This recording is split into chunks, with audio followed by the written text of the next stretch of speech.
And because in the recent days there were very strong wordings from the representatives of the European People's Party, I would say that they were using language which was thuggish and tabloid and not based on real facts. And I can see quite a double standard in the behavior of the Conservatives in the European Parliament and by the EPP in many ways, at least by their representatives.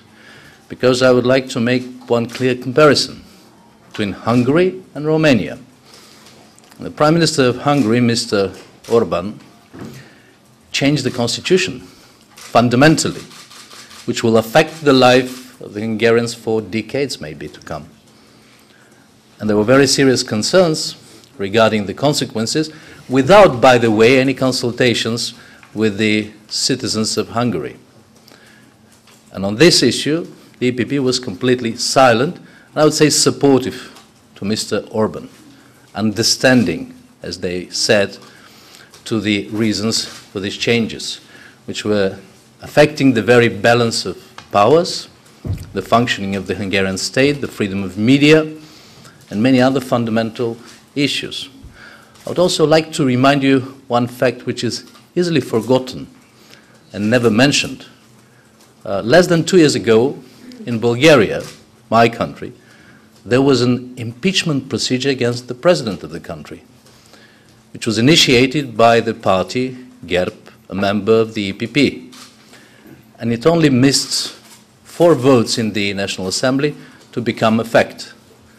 The difference is that, unlike in Bulgaria, now in Romania there will be a popular vote on the 29th of this month.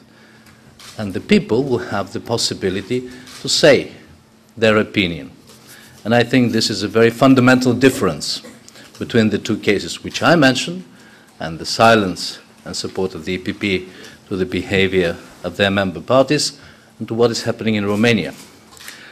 I would say very clearly that this issue was exploited politically by the right wing and by the pro-austerity advocates, because I believe that the real challenge and the real issue with which the government of Romania is dealing on a daily basis is the economic and the social situation in the country and the concerns of the people. I would like to underline also another element which is very easily forgotten.